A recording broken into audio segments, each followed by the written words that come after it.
আরেকবার মানে কতবার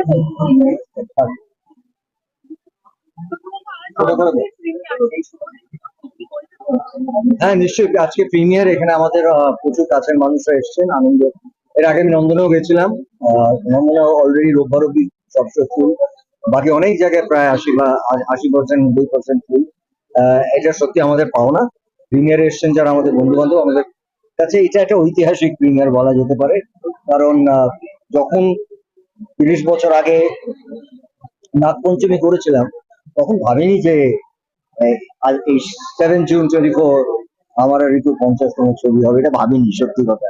এটা টাইম করতে পারি। হ্যাঁ, তো এটা দর্শকদের কাছে, মানে দর্শকরা তৈরি করেছেন, পরিচালকরা, তাদের কাছে আমি সারা জীবন কৃতজ্ঞ থাকবো। খুব ভালো লাগছে। দর্শকদের অনুমোদন থেকে অফকোর্স চেয়েছিলেন, মানে অফকোর্স চেয়েছিলেন, মানে তাদের ভালোবাসা শেষ হয়নি। আমরা পরিবর্তন ঘটিয়েছি। আমরা একরকম সিনেমা করতাম, এখন আর একরকম সিনেমা করি, কিন্তু তাদের ভালোবাসা, তাদের আমাদের দুজনকে একসঙ্গে হাসতে, ঝগড়া করতে, কান্নাকাটি করতে, এই সমস্ত দেখতে এখনো পছন্দ করেন। সেটার হয়তো ভাষাটা পাল্টে গেছে, কারণ সিনেমার ভাষা পাল্টে গেছে।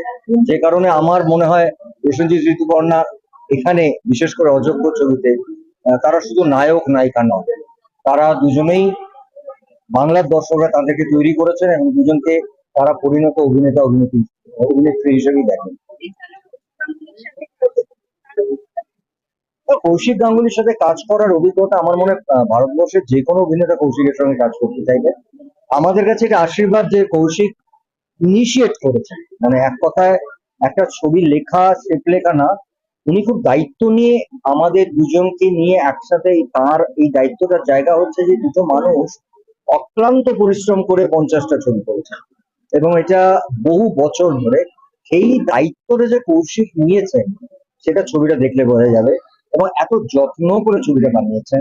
এবং শুধু কৌশিক কেন বলবো, আমি এই ফিল্মটা এভরি ডিপার্টমেন্ট তারা কাজ করেননি, তারা আমার মনে হয় বিকজ অফ আমার এবং ঋতু এই ছবিতে থাকা এবং আমাদের 50তম ছবি বলে সবাই একটা স্পেশাল কেয়ার নিয়েছেন, প্রযোজক থেকে, পিআর থেকে, ইউনিটের সবাই, তারা ভীষণ যত্ন নিয়েছেন। এবং আজকে যেখানে ছবিগুলো চলছে, মানে INOX, PVR, single theatre, star, Bandhan, প্রত্যেকের না একটা ভালোবাসা জড়িয়ে আছে, সব দেখছি সব জায়গায়।